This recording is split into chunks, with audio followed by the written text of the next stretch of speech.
Graça e paz, igreja. Boa noite a todos. Glória a Deus. Quero dividir a palavra do Senhor. A gente vai ler aqui apenas um versículo do livro de Isaías, capítulo 45, o verso 5. Do capítulo 45 de Isaías, que diz assim: Eu sou o Senhor, e não há nenhum outro. Além de mim, não há Deus.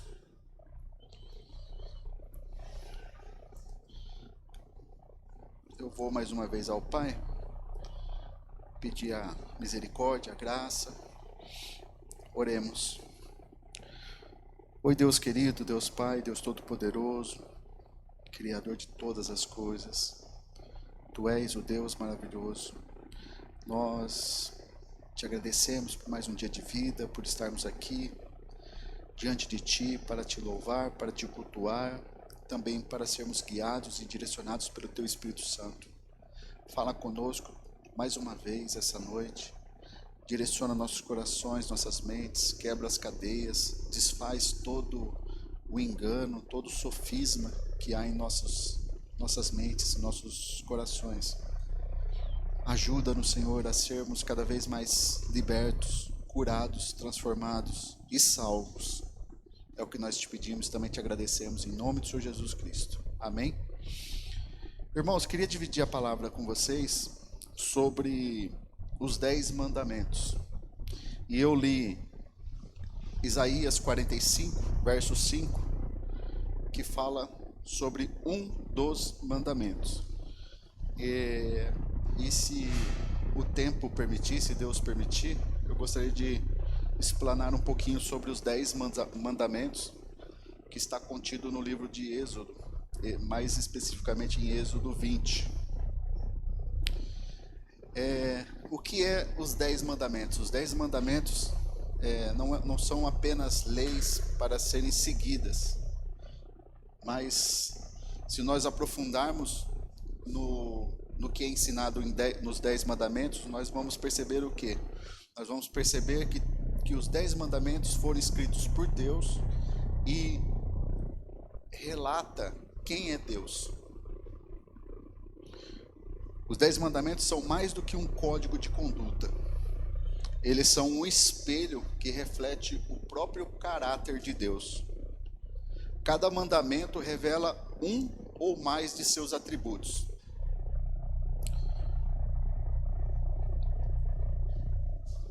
E por isso que Deus chama o seu povo a viver de uma forma que reflita a sua natureza. Por isso que Deus escreveu os 10 mandamentos.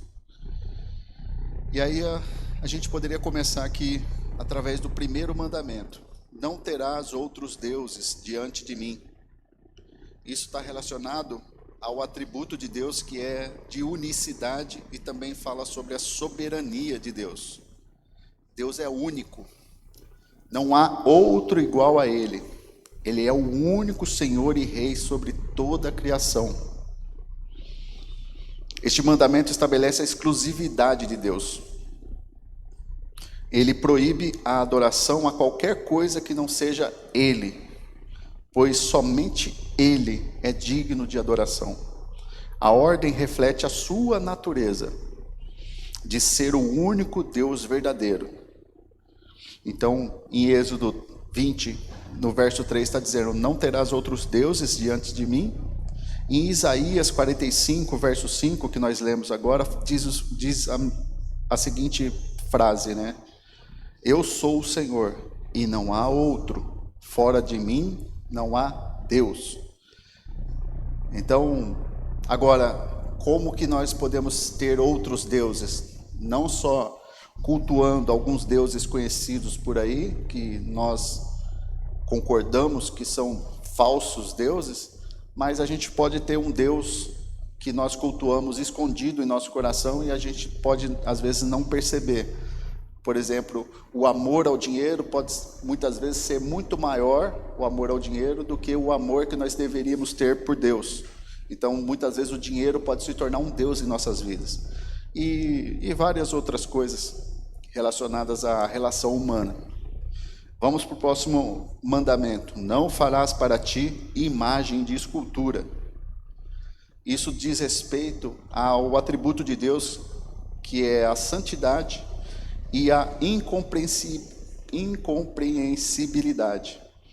A santidade de Deus o separa de toda a criação.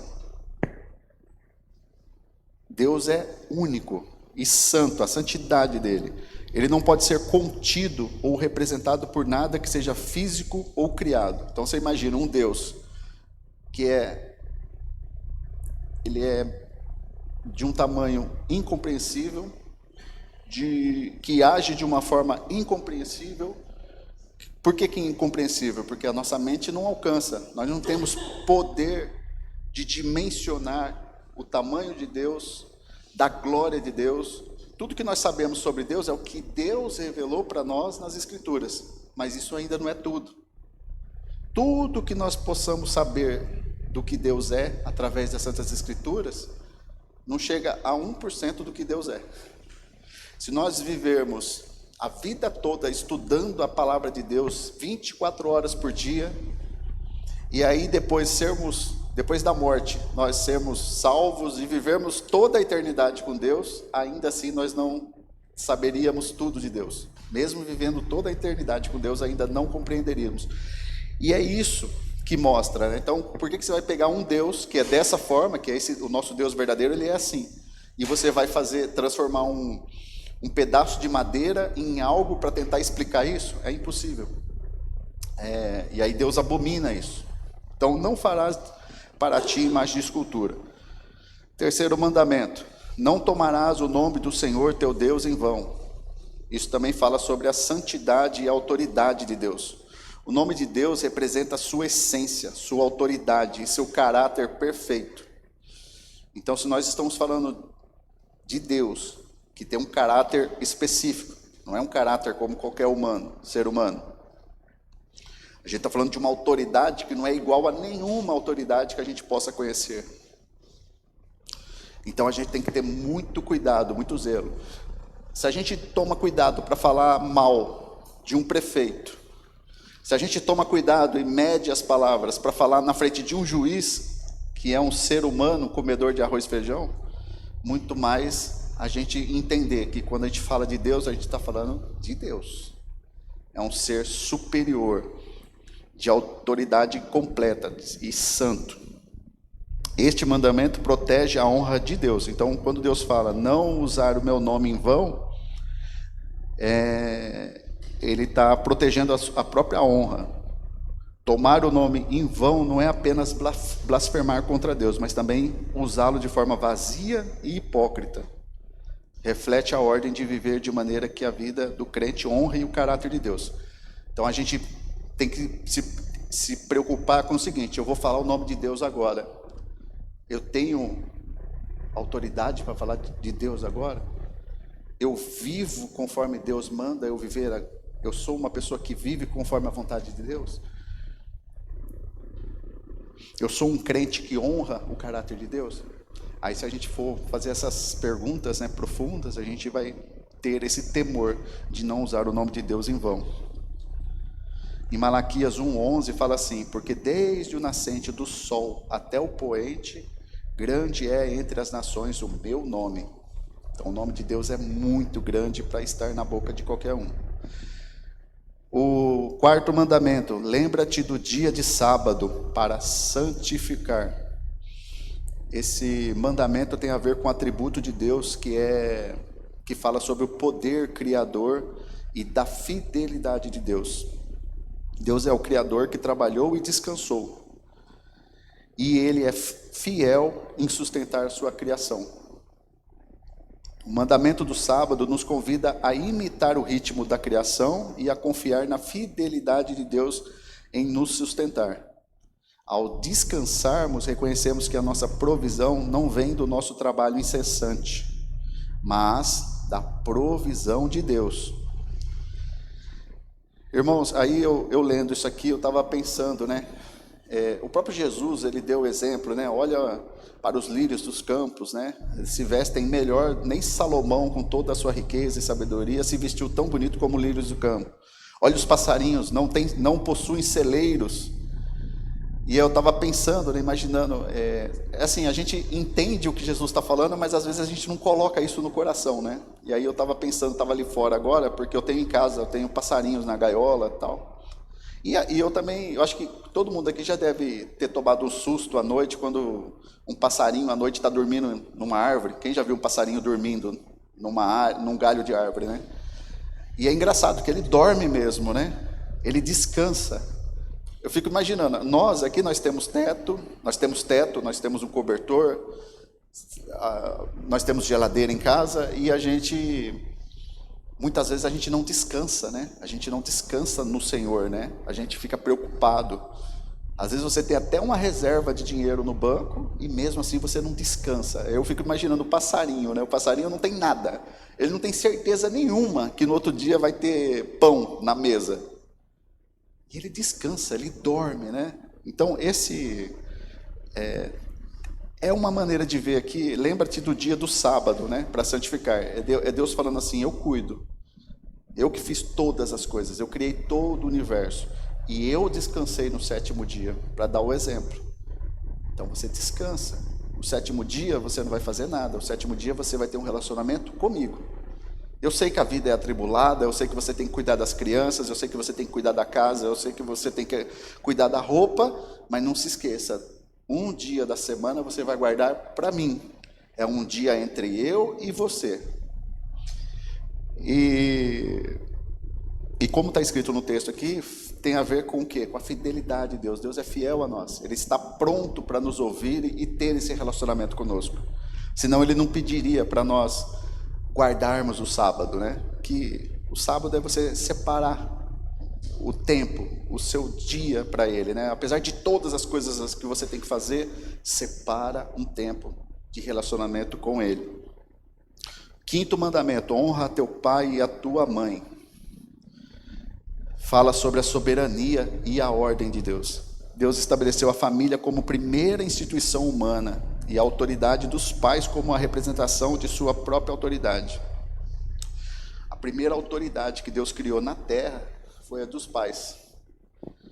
Autoridade, se você for estudar um pouquinho mais profundo, tem a ver com poder também. Todo poder que existe sobre a terra é instituído por Deus, foi criado por Deus.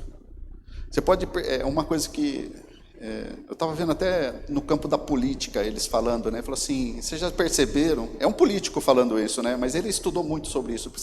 Existe um estudo sobre poder e não tem nada a ver com poder mesmo. O poder é algo que existe. E o político estava falando assim: vocês perceberam que nenhum poder fica sem ser ocupado? Nenhum espaço de poder fica sem ser ocupado? Olha só, por exemplo, vamos pensar, já que nós estamos num momento de polêmica, né, de política e tal, não tem como falar que não. Ó, saiu o Bolsonaro. O campo do poder ficou vazio? Teve algum dia que ficou vazio? Tipo assim, o Bolsonaro saiu, teve um dia que ficou vazio? Tipo assim, ficou sem presidente, o Brasil ficou sem presidente. Vocês viram alguma vez na história alguém falar assim que um país ficou 10 dias sem ninguém no poder? Você ficou sabendo sim que a partir de tal dia alguém deu um golpe e tomou posse daquele país, daquela cidade. Mas o poder ele não fica vazio. Ou ele vai estar nas mãos de maus ou nas mãos de bons. Mas o poder, ele não fica, não tem como ficar vazio. Por quê? Porque ele é instituído por Deus. E aqui, voltando para esse quinto mandamento, está falando assim: honra teu pai e tua mãe. É algo que Deus criou, é a primeira autoridade que Deus pôs na terra, é o teu pai e tua mãe. E a gente tem que honrar. Honrar os pais é honrar a autoridade de Deus, a autoridade que Deus instituiu. Eu estou falando de poder lá, mas também a autoridade dos pais é algo que Deus instituiu. Este mandamento nos ensina a respeitar a ordem divina na terra. Você querendo ou não, seus pais vieram antes de você. Tem um monte de gente revoltada com os pais por aí, né? Eu mesmo já fui um desses. Eu já fui um filho bem rebelde, de ser de tudo eu culpar os meus pais, pelo tipo de criação que eu tive, pela forma que eu fui criado. Até que um dia eu aprendi, e de vez em quando alguém fala umas verdades para nós, e aquela verdade ela nos tira do eixo, né? E foi um dia que a pessoa falou assim: você nunca vai ser melhor do que os seus pais. Aí eu pensei assim, mas como não? Meu pai foi um crápula, meu pai foi péssimo, minha mãe foi, pelo amor de Deus. E o que dizer de uma mãe que pega um bebê, coloca numa caixa de sapato e joga na rua? Como que um filho não vai ser melhor do que uma mãe do que essa? Mas aí essa pessoa continuou falando: não, é impossível você ser melhor do que o seu pai e que sua mãe. E aí ele explica, ele fala, porque assim, por pior que seja o seu pai e sua mãe, mesmo que eles tivessem só cometido um ato sexual e sumisse no mundo, ainda assim você tem uma dívida com eles, que é a sua vida. E essa dívida é impagável. Por mais que seu pai e sua mãe seja péssimo, você não consegue fazer por eles o que eles fizeram por você. Então só o fato deles ter te dado a vida já faz você ter que honrá-los. Então é mais ou menos por aí a gente imaginar, né? E outra coisa, o mais próximo que nós podemos honrar a Deus é honrar os nossos próprios pais. É o mais próximo. Em Efésios 6:2 diz assim na Bíblia, diz: honra teu pai e a tua mãe, que é o primeiro mandamento com promessa. Esse versículo destaca a importância de honrar e respeitar os pais, estabelecendo como um mandamento, como uma promessa específica, que aqueles que cumprirem terão uma vida longa e próspera na terra. E aí se você olhar, por exemplo, o contrário, se você vê aqueles que não honram pai e mãe, você vê que a grande maioria está dentro de uma cadeia ou brincando com a morte, né? A maioria que não honra pai e mãe estão vivendo uma vida muito longe de Deus, muito longe mesmo. O 6º mandamento, não matarás, tem a ver com o atributo de Deus, que é a santidade, e também a santidade da vida, e sobre a soberania de Deus. Não matarás, né? Não assassinarás, seria a melhor tradução. Deus é o criador e sustentador da vida. Então ele é criador, então nenhuma vida há se não é permitido por ele, e ele é quem sustenta também as vidas, né? Quantas vezes você não viu aí pessoas que você fala que tinham câncer, já estava desenganado e foi curado. Então Deus é quem sustenta a vida, e somente ele tem o direito de tirá-la. Para Deus, uma vida humana é sagrada, porque nós fomos criados à imagem de Deus. Agora olha que coisa, né? Matar uma pessoa é usurpar a soberania de Deus sobre a vida. Olha que tamanho pecado, né? Então, quando eu mato um outro ser humano, eu estou me colocando no lugar de Deus. Né? A gente não tem o peso desse pecado, a gente não pensa, né, no tamanho desse peso. Então este mandamento, não matarás, exige o respeito pela vida como um dom sagrado do Criador. Então quem deu a vida foi Deus, só Ele pode tirá-la. Em Gênesis 9:6 diz assim: quem derramar o sangue do homem, pelo homem terá o seu sangue derramado, porque a imagem de Deus foi o homem criado. E o 7º, não adulterarás, tem a ver com o atributo de Deus, que é a fidelidade de Deus. Deus é fiel, e também tem a ver com a santidade de Deus. Deus é absolutamente fiel à sua aliança e exige fidelidade de seu povo. Então Deus tem uma aliança contigo, Deus tem uma aliança com o teu povo, e Ele é fiel a isso. Aí você tem um relacionamento com uma pessoa, você é noivo, você namora, ou você é casado ou casada, e comete um adultério.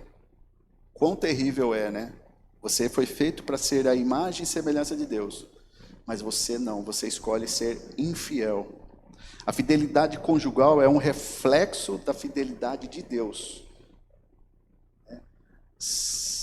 O adultério quebra a aliança matrimonial. Você pode ver que todas as alianças que Deus fez na Bíblia, a aliança com Abraão, a aliança do Velho Testamento, a aliança do Novo Testamento, você vê que é praticamente um contrato. E Deus cumpre todos os seus requisitos. Da parte dele, da parte de Deus, Deus cumpre todos os requisitos. Então, o mínimo que ele quer é que nós cumpramos também toda a nossa parte. Mas, infelizmente, nós não somos assim. Nós adulteramos, nós cometemos adultério muitas vezes. Às vezes em pensamento, como Jesus já demonstrou, né? Às vezes em pensamento a gente já cometeu o adultério. A santidade no casamento reflete a natureza santa e fiel de Deus. Então, se você quer ser igual a Cristo, se você quer ser igual a Deus, aí, né? Se você quer agradar a Deus, a gente tem que pensar bem antes disso. Em Malaquias 2,16 diz assim: pois eu detesto o divórcio, diz o Senhor, o Deus de Israel. Ele detesta o divórcio.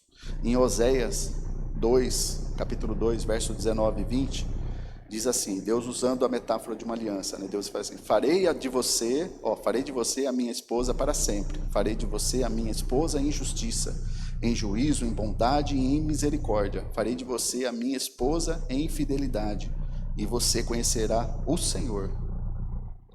E o contexto desse Oséias 2, 19 e 20 é porque Deus falou assim para Oséias: você quer ser um profeta de verdade? Você quer ser um verdadeiro profeta? Hoje tem muita gente que quer ser profeta, quer ser missionário, e Deus falou assim: então, para você ser um verdadeiro profeta, você precisa sentir o que eu sinto. E aí Deus faz ele casar com uma prostituta. E ele casou com aquela prostituta e ela cometeu adultério. E Deus fala assim: você vai lá, busca ela de volta e fica com ela. Por que Deus fez isso? Para mostrar para ele que é o que Deus passa conosco, né? Passava ali com o povo de Israel, né? O povo rebelde, o povo escolhido por Deus e era rebelde, sempre adulterando, sempre trocando Deus por outros deuses, sempre adorando outras coisas no lugar de Deus. E é que eu não vou ter tempo, eu até fiz algo aqui, mas não vou ter tempo para explicar tudo. Mas basicamente é isso. A gente entender que o adultério é algo muito sério, porque quando você é adúltero, você é infiel ao seu marido, você é infiel à sua esposa. E Deus não é infiel com ninguém. Ele é fiel. Então a gente está sendo totalmente o oposto de Deus. A gente está sendo um inimigo de Deus mesmo. 8. Não furtarás ou não roubarás. Está falando sobre a justiça e a providência de Deus. Deus é um Deus de ordem que estabeleceu o direito à propriedade, à justiça, para que a sociedade funcione. Ele é o provedor de todas as coisas. A gente não pode se esquecer que Ele é o Rei dos Reis. Todas as riquezas estão nas mãos dEle. E Ele não vai deixar faltar nada. Mas a gente precisa confiar nele nesse sentido. Roubar é ir contra a justiça de Deus e a sua providência. É eu não confiar que Deus é provedor. A gente fala, Deus proverá, mas eu vou lá e roubo algo de outra pessoa, eu usurpo, engano, pego algo escondido do meu trabalho, mas que Deus proverá é esse, né? Ao roubar, a pessoa está declarando que a provisão de Deus não é suficiente. O que Deus dá para mim não é o suficiente. E que não respeita a ordem que Ele estabeleceu. Em Deuteronômio 25, 13 a 16 diz assim: não terás na sua bolsa pesos diferentes, um grande e um pequeno, não terás em tua casa duas medidas, uma grande e uma pequena, não terás um peso integral e justo e uma medida integral e justa, para que se prolongue os teus dias na terra que o Senhor teu Deus te dá. Porque todo aquele que pratica tal injustiça é abominação ao Senhor teu Deus. Imagina uma pessoa que pesa na balança, né, o arroz, o feijão, mas ele sempre está roubando, né? 100 gramas para cá, 100 gramas para lá, a menos, e ninguém está percebendo, né? Então Deus está falando, então, o seu tempo na terra vai ser curto. Alguma coisa de ruim vai acontecer. 9. Não dirás falso testemunho contra o teu próximo. Fala sobre o atributo de Deus, que Deus é a verdade. Deus ama a verdade, Ele é a própria verdade e Ele é fiel. Deus é a verdade e suas palavras são fiéis e verdadeiras. Então, mentir e caluniar são atos que contradizem a própria natureza de Deus.